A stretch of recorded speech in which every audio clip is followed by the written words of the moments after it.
Notre invité a besoin de vous, chers téléspectateurs. Il vient nous parler de son prochain ouvrage, qui n'existe pas encore.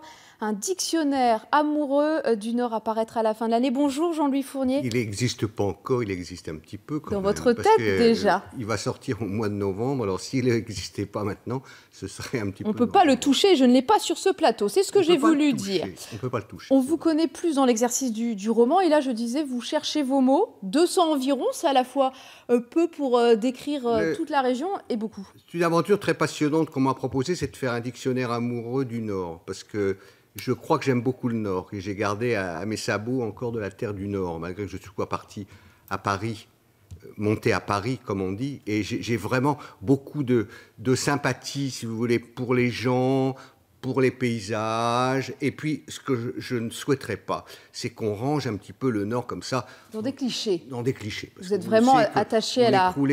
On croule sous les clichés, le Nord c'est moche, le Nord il fait pas beau, les gens sont pas très sympas, en fait, ce genre de contre-vérité totale. Alors il existe déjà, évidemment, dans votre tête cet ouvrage, puisque vous avez commencé à répertorier certains mots, A comme accent, C comme coulonneux, B comme beurre. Ah ben oui, le beurre, parce que vous savez qu'il y a l'utilisation du beurre, l'utilisation d'huile d'olive, et que l'Europe est coupée en deux choses. Mais il y a des choses, l'accent c'est un truc excessivement important, parce que moi au début, quand je suis arrivé à Paris, j'ai préparé l'Institut des hautes études cinématographiques, et j'ai fait un exposé sur Robespierre. J'ai pris Robespierre parce que c'était un homme du pays, et puis mon frère qui fait de la généalogie m'a dit qu'on était peut-être parents avec lui, mais ça on n'ose pas trop le dire, parce que c'est peut-être pas très bien d'être avec lui. Et quand j'ai eu fini mon exposé, le professeur m'a dit, c'est très bien votre exposé, mais c'est vraiment dommage que vous ayez l'accent du Nord. J'ai trouvé ça lamentable qu'il m'ait dit ça. Et je m'étais dit, la prochaine fois, je ferai mon exposé en prenant l'accent de Marseille. Alors, on va retrouver des noms propres. Hein. Vous parlez de Robespierre, également Watteau, Jules Mousseron. Et vous avez encore besoin de mots. C'est pour ça que vous lancez un appel à nos téléspectateurs. Je fais une quête des mots. Des mots, si vous voulez, qui appartiennent au Nord. Et qui ne sont pas forcément ch'tis.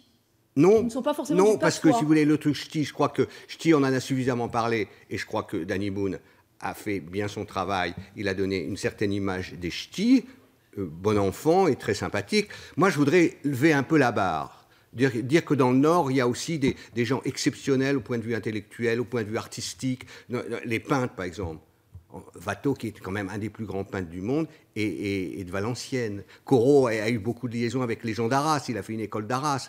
Les écrivains, Bernanos, par exemple. On a vraiment, en musique... Il va falloir choisir, vous allez voir, vous allez avoir le choix. Et moi, pour le concours, pour mon petit concours personnel, alors Mousseron, effectivement, je vous en avais parlé, que j'ai eu au baccalauréat. Carabistouille, cher à Emmanuel Macron. Ah bah Carabistouille, c'est Macron a remis ça à la mode. Vous allez le mettre? Je ne sais pas. Vous hésitez encore. Mais si vous voulez, pour la musique, par exemple, les gens qui connaissent bien la musique savent que la première musique polyphonique, qui est de 1500, tout ça, c'est 4 gars du Nord. Josquin des Prés, Delassus, Guillaume Buffet et Jean Hockeghem. On découvrira toujours. Merci beaucoup Jean-Louis Fournier d'avoir été avec nous.